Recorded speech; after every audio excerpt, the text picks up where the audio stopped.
Olá, está no ar mais um Expedição HC, aqui no HC Notícias. Hoje nós temos um programa especial recheado de muitas novidades, entrevistas e, claro, muita natureza, muitos animais, porque a gente sabe que você também gosta. Então, roda a vinheta!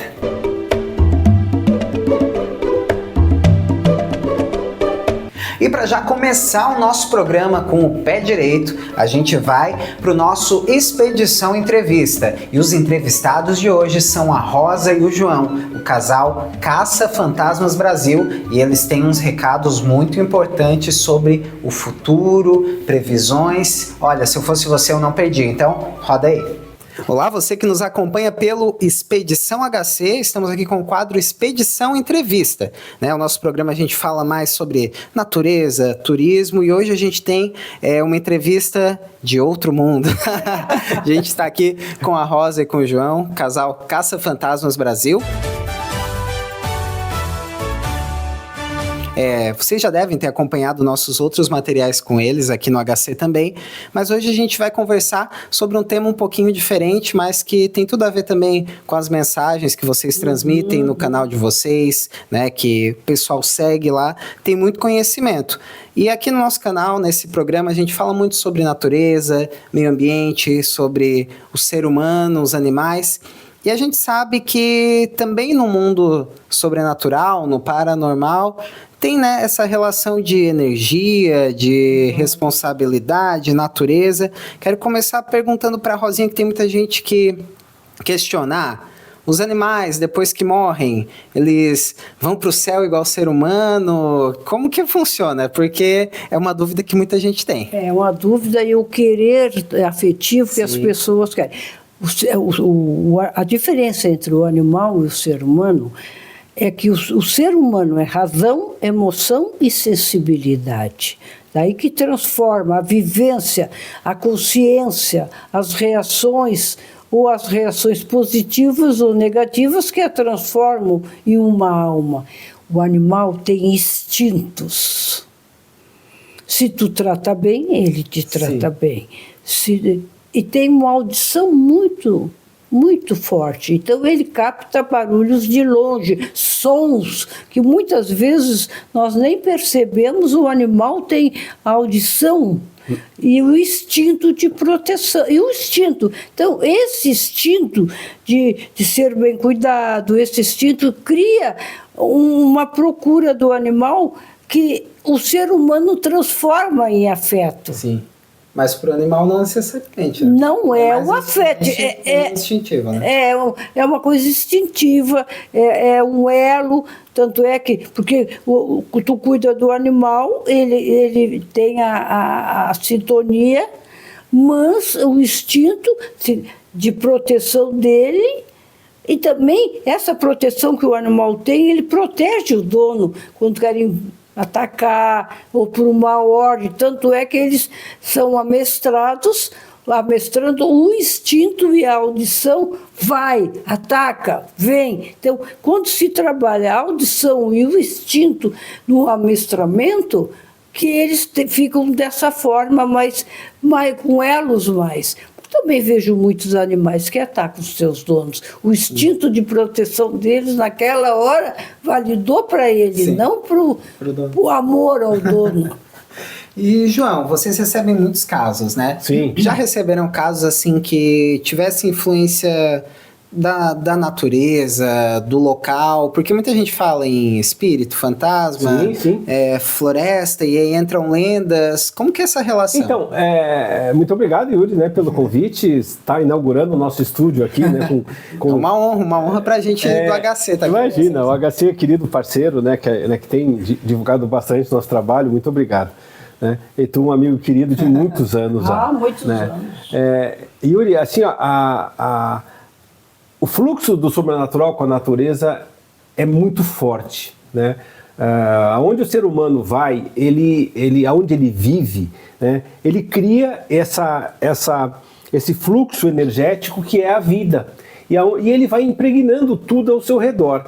Só que o ser humano não é a única fonte energética. É uma fonte consciente, que se relaciona né, entre si de uma forma muito forte, né, como raça, mas também tem uma relação energética com a natureza, porque a própria natureza ela é a melhor fonte de equilíbrio, né? Como o ser humano acaba não vivendo bem, né, porque nós criamos um mundo, o ser humano criou um mundo muito desequilibrado de energia, estou falando de energia. Sim. Né? Então, a gente é muito emotivo, a gente usa as emoções, né, no momento errado, em vez de usar as emoções só em casa com aquelas pessoas, a gente usa no trabalho, e aí em casa é super racional, quer dizer, a gente inverte as situações, né, por N situações, e também o dia a dia está muito difícil viver. Não sei se antes era mais fácil ou era tudo mais reprimido, mas agora essa explosão de informação, esse grande egoísmo, né, que virou a vida, né, a gente está quase só preocupado consigo.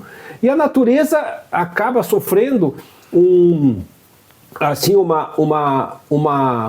consequência desse egoísmo de cada pessoa que não, né, que só pensa naquele momento, nas suas coisas, e aí sim vai todos os cuidados errados com a natureza, né, essa degradação que existe e que está levando o planeta para uma situação não que vai acabar, porque não vai acabar, né, o planeta não vai acabar a água, né, o que pode acabar muitas Escassez. uma escassez que vai gerar um sofrimento, né? Eu acho que a gente vive agora um momento de fartura. Né? Nós temos água para tomar banho, não todo mundo, mas a maioria tem. Sim, isso não é uma coisa complicada hoje. Né? Água para tomar banho, comida para comer, quer dizer, pelo menos tem oferta de comida, não falta comida. Né? A distribuição de renda e as desigualdades nós também criamos. Então, a relação com a natureza é muito forte, porque é onde a gente consegue esses momentos para buscar esse equilíbrio que nós precisamos.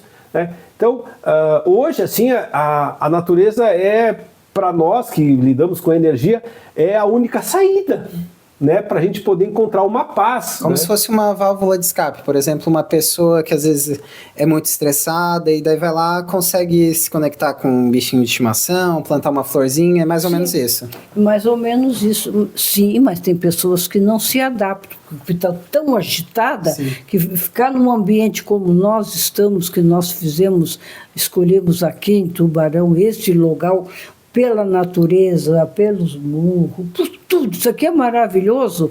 Tem pessoas que não têm não tem condições, não tem o psique, que tem essa carência. Aí vem os animais, vão passar um fim de semana. Então, eles procuram nas férias algo que eles sentem falta, mas não podem ou não conseguem conviver. Sim.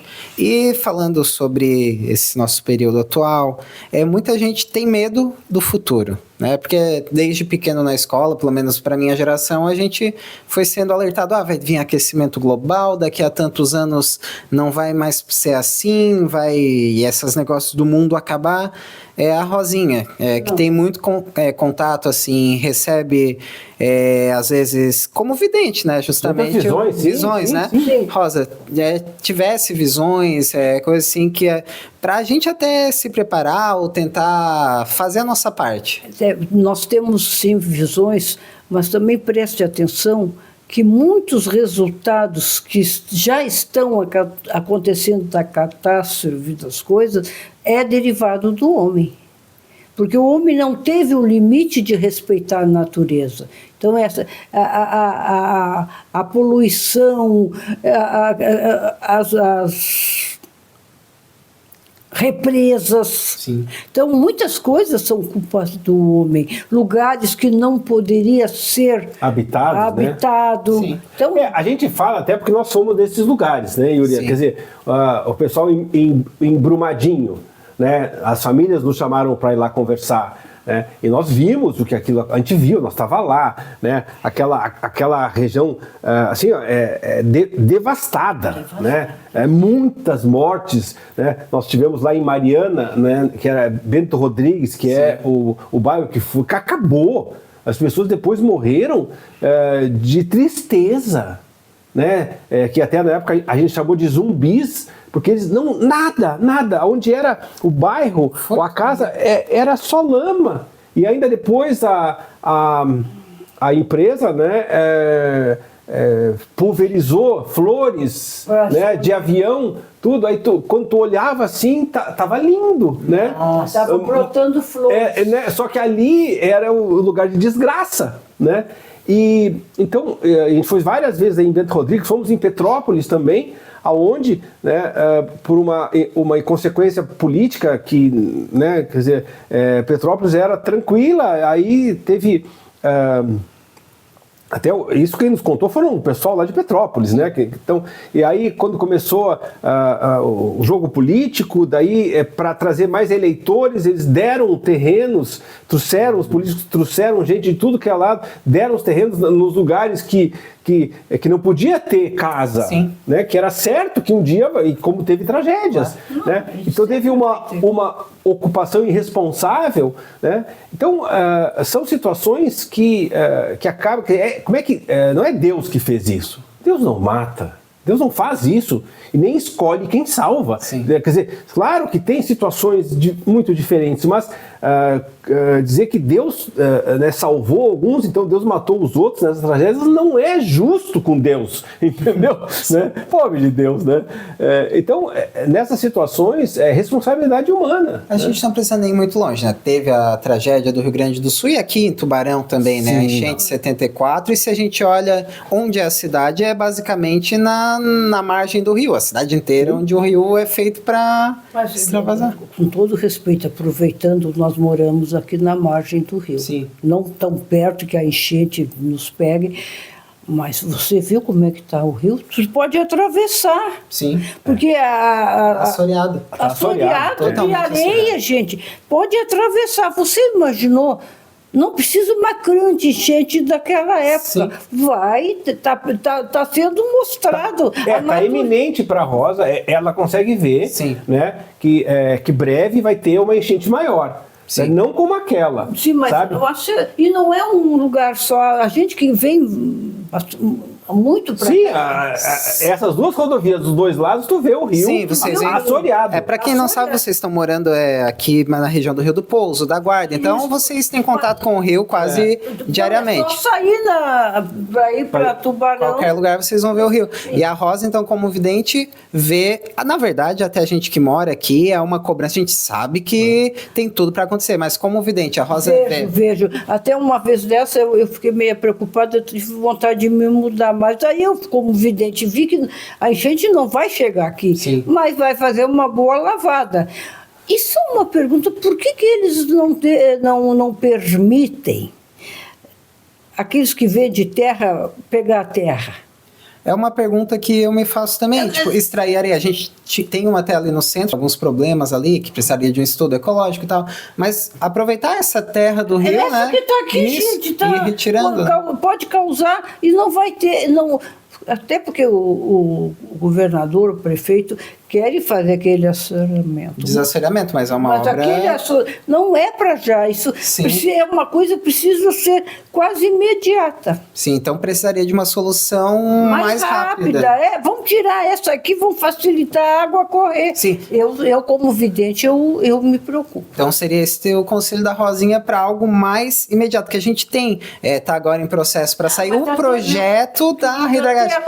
Pode levar isso, porque só para fazer o projeto a gente já está aí há mais de décadas. O projeto, então imagina uma obra aí que é 500 milhões, 1 bilhão.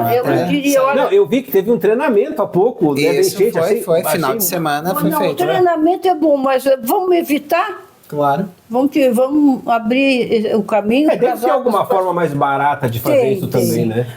A Rosinha quer dizer alguma forma assim que seja mais rápida, mesmo que não seja ainda aquela grande obra, né? Mas que amenize, que consiga. Amenize, porque não é só um ponto que está com esse problema. Eu já contei uns 3 ou 4, porque...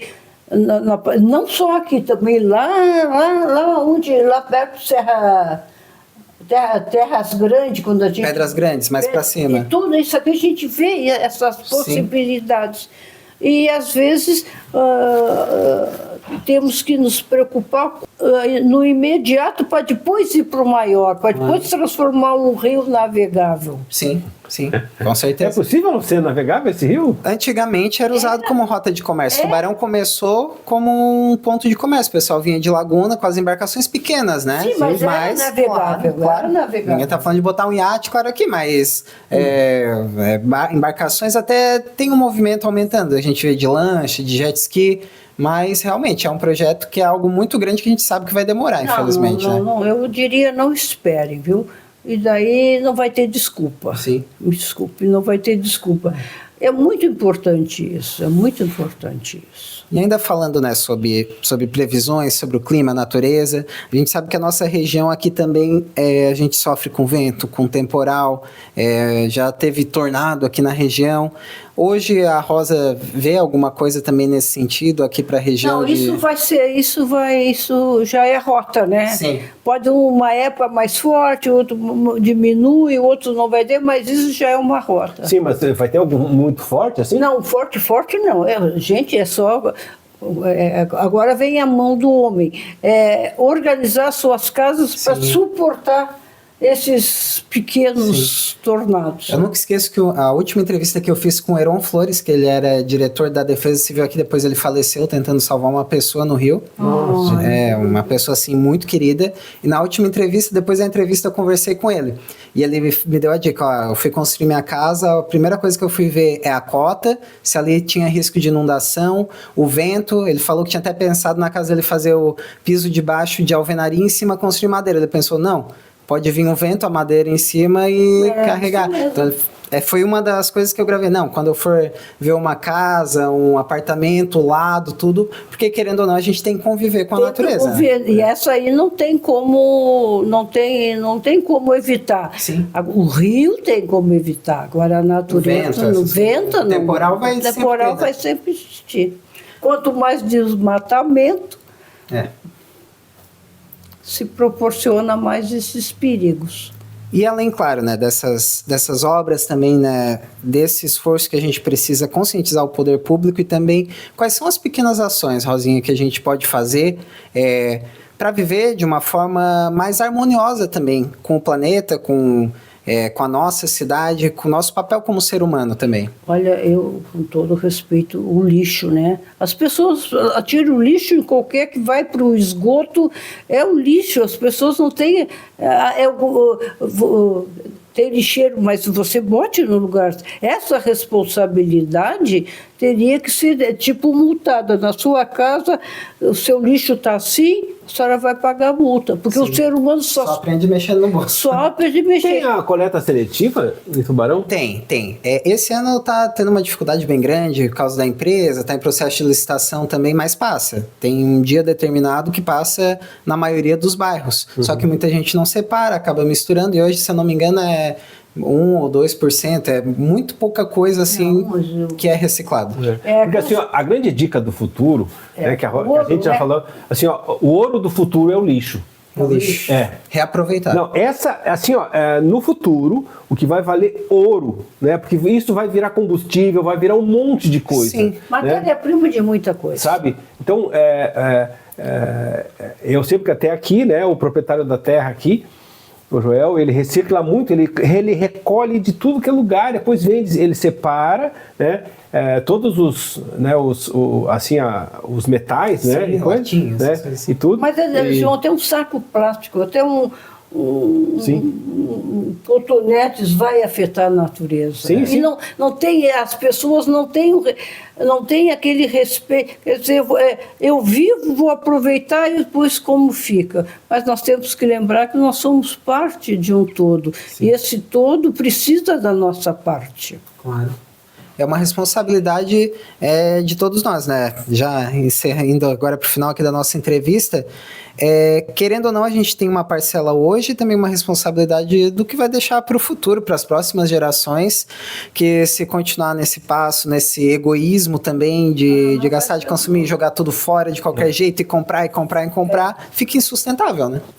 Olha, não vou dizer que vai ter fim de mundo, claro, isso é um movimento dos eixos da Terra, lugares que eram seca, virar água, tudo, mas se coordenado pelo homem, vai dar para viver bem. Do jeito que está, que vai ter problema. Sim. Então, se conseguir adaptar e... E aos poucos, uma reciclagem aos poucos, não vai precisar ter o controle, mas do jeito que está, vão ter problemas. Perfeito. E quem quiser ouvindo mais mensagens dessas, acompanhando também os recados da Rosa, né, todas as produções, a gente está aqui inaugurando aqui, ó, o estúdio, né? Aqui é o grande ponto de trabalho que o João passa horas afinco aqui editando as expedições. A Rosa tem ciúme do computador. Quem compete comigo, a outra, não é nada, é o computador. Não, e ali eu só vejo ela, né? Porque a Rosa é a protagonista, né? Eu gravo, eu filmo, faço, né, toda a parte de produção, mas quem tá ali, né, sempre na minha frente é ela. Senão, Rosa, é tu, Rosa, que tá aqui. Mas ela que é outra. Eu vejo como outra. Tem ciúme da Rosa, da Rosinha gravada. Não é justo. Olha, sabe que tem dias que não porque eu chego e interfiro ele para conversar tudo, mas se deixar, ele senta, não fala com mais ninguém. E quer ver na hora do almoço. Olha, o almoço, deixa aqui. Só deixa eu terminar essa cena. É isso. Mas que são vídeos diários, Yuri, Sim. em todas as plataformas, né? Quer dizer, toda quarta-feira um episódio novo, todo sábado um arquivo, né? Que eu reciclo, Claro. os vídeos do passado, né? Que são os arquivos Caça-Fantasmas. Material, né? Muito material. Né? Eu tô editando já são 3 anos de arquivo e eu tô ainda em 2013, né? Então tem muita coisa, né, para reeditar, né? E todos os dias temos os vídeos curtos, os shorts, né, em todas as plataformas, que é YouTube, Facebook, Instagram, TikTok, o X, Shorts, tudo. Mas tem um detalhe. Acontece com vocês. Nunca se tem tempo para sentar na mesa. Então, o João pega a xícara de manhã, já vem para cá às 7 horas da manhã. Aí, o que nós fizemos? O almoço, vamos sentar nós dois para, ao menos, conversar, Claro. né? Então, café da manhã, lanche, janta. Agora, o almoço, eu fico. Vamos, João, tá na hora, vai esfriar. Viu? Até Caça-Fantasma é casamento. Olá. Né? E aproveita a entrevista para uma DR. Viu? Né? Para mostrar a vocês que tudo tem que ser adaptável. Claro. Até a nossa vida. O assunto não é natureza? Tá aqui a natureza. Nossa natureza está aqui. Então, queridos, muito obrigado de coração.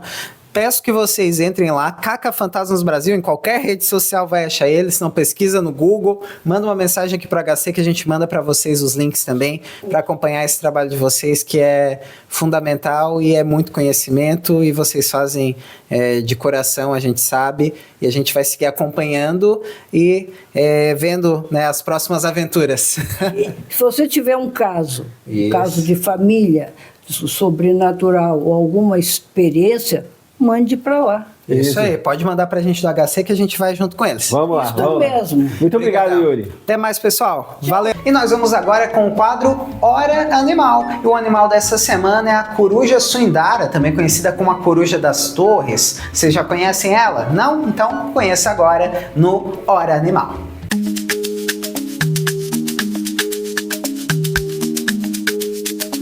Você já ouviu falar da coruja mais misteriosa da noite brasileira? Prepare-se para se encantar com a suindara, a coruja das torres. Uma das características mais incríveis dela são os olhos. Eles são fixos, mas a cabeça da suindara pode girar quase 360 graus. Isso faz com que ela consiga ter uma visão panorâmica e não perca nenhum movimento. E a audição dela, olha, é simplesmente espetacular. As penas do rosto formam um disco que canaliza o som diretamente para os seus ouvidos, que são assimétricos. E essa diferença ajuda ela a localizar as presas no escuro total, com uma precisão impressionante. E ela também consegue voar sem fazer praticamente nenhum barulho. As penas delas são especiais, com bordas serrilhadas e aveludadas que permitem um som quase inaudível, uma verdadeira fantasma da noite. Além de caçadoras habilidosas, elas são ótimas controladoras de pragas. Então, gostou de conhecer um pouquinho mais da Suinara? Já viu ela aí na sua região? E é claro que aqui no nosso programa não poderia faltar o nosso Jornal Animal, com as maiores notícias e talvez mais divertidas do mundo animal. Roda aí! E lá vamos nós para mais um Jornal Animal aqui do HC, começando com esse cachorro que fez questão de incomodar a coitada dessa marmota. Ela tentando cavar o buraquinho dela ali, mas ela perdeu a paciência, empurrou o cachorro e não quis nem saber. Que cachorro chatinho. E olha o susto que essa mulher levou. Também, um lagarto do nada entrou dentro da casa dela. E gente, olha agora, esses dois cachorrinhos de boa ali, né, passeando de caiaque, mas eu acho que a ideia não foi muito boa. Quando pegou a corredeira, olha o que acontece nesse momento. Os cachorrinhos dormindo e, tibum, coitadinhos. Saíram ensopados, acho que esse passeio eles não vão querer repetir. E pra terminar, olha aí a macacada que invadiu o jogo de futebol aí da galera. Saiu correndo, não sobrou nenhum. Esse é o nosso Jornal Animal aqui do HC Notícias. Gostou? Não esquece de comentar, deixar o like e compartilhar aí com o pessoal para se divertir também. Olha, os macacos tomaram conta aí do campinho e o pessoal não pôde voltar para jogar não. Até semana que vem, valeu! E o quadro Paisagens Animais de hoje leva você até o Zoológico de São Paulo. Isso mesmo, a gente foi até São Paulo para mostrar para vocês os animais que vivem lá, os bichos, e tudo isso você confere agora aqui no Paisagens Animais. No quadro Paisagens Animais aqui do Expedição HC, nós fomos explorar o Zoológico de São Paulo, um verdadeiro oásis da biodiversidade e um pilar importante na conservação da fauna no meio da cidade de São Paulo. Desde a sua inauguração em 1958, este zoológico se estabeleceu como um dos maiores e mais importantes da América Latina, abrigando mais de 2.000 animais, com um foco especial em inúmeras espécies ameaçadas de extinção.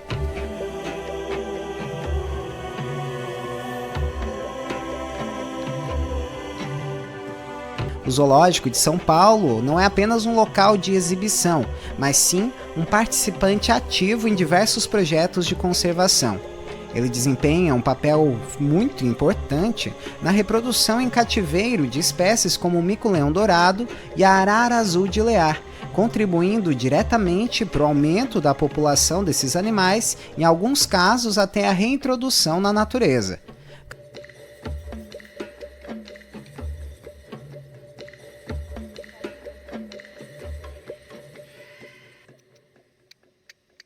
Cada recinto é desenhado para simular o habitat natural, priorizando o bem-estar animal e educando também os visitantes sobre a importância da preservação.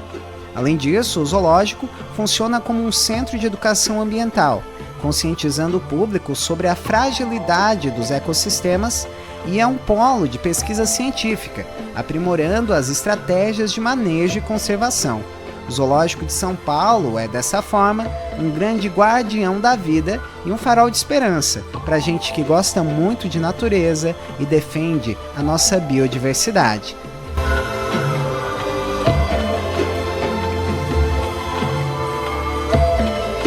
Esse foi o Paisagem Animal dessa semana. Gostou desse nosso passeio? Só o HC Notícias traz para vocês. E aí, gostou do nosso programa de hoje? Não esquece de se inscrever, deixar o like, aquele comentário e, claro, compartilha lá no grupo para a família, para todo mundo assistir. A participação de vocês é muito importante para fazer com que a gente continue entregando esses programas para vocês aqui no HC. Um forte abraço e até semana que vem.